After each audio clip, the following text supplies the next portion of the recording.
Apprendre à voir, c'est un titre qui peut être un petit peu étonnant au premier abord, parce qu'on pourrait se dire, mais pourquoi apprendre à voir? Je vois très bien, enfin, c'est un sens qui nous paraît extrêmement spontané, extrêmement immédiat.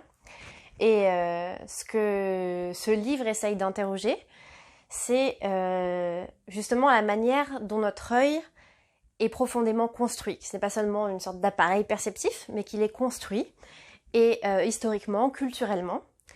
Et que voir, c'est toujours, enfin ce n'est jamais plutôt voir indistinctement tout, mais c'est toujours une opération de sélection de certaines choses dans l'environnement. C'est toujours aussi ne pas voir certaines choses, c'est-à-dire qu'il y a des choses qui font saillance, qui font signe pour nous, et d'autres qui restent en dehors de notre champ de l'attention. Et donc c'est ça qui m'a intéressée spécifiquement à l'endroit du monde vivant. C'est-à-dire la question que pose ce livre, c'est quel est notre œil pour le vivant? Qu'est-ce que l'on voit spontanément de lui et qu'est-ce qui reste en dehors? Et pour répondre à cette question, parce que je suis historienne de l'art, j'ai abordé la chose du point de vue de notre héritage culturel.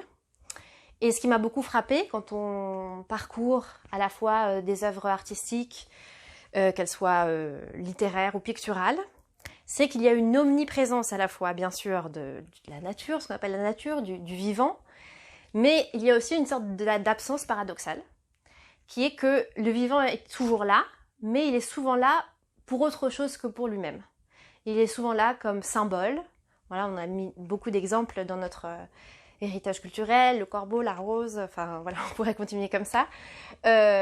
Ou donc comme symbole ou comme support de projection émotionnelle. C'est-à-dire que le vivant est là un peu comme reflet, miroir de nos émotions intérieures. Et à la fois, bien sûr, c'est une manière de se relier au monde vivant. C'est une certaine manière de le voir, on pourrait dire, mais voilà, l'hypothèse que j'essaye un peu de mettre à l'épreuve dans ce livre, c'est aussi comment c'est une manière de ne pas le voir, parce que finalement, on le voit toujours pour autre chose que pour lui-même, avec un peu ce postulat caché que si on n'y mettait pas nos propres histoires, nos propres émotions, nos propres significations humaines, un doute jaillirait et qu'on se demanderait mais qu'est-ce qui reste à voir de ce vivant? Et donc ce que je propose de faire dans ce livre, c'est de suivre deux types de personnages différents, à la fois des peintres, mais aussi des femmes naturalistes, donc avec une croisée des approches entre art et science, c'est-à-dire en fait des observateurs, des très grands observateurs du monde vivant, qui ont justement réussi à saisir le vivant dans son abondance de signes et de sens, comme justement revêtant des significations, des narrations, comme étant qui lui sont propres, comme incarnant aussi des relations multiples et très riches. Et donc c'est ça que j'ai essayé de déployer dans ce livre.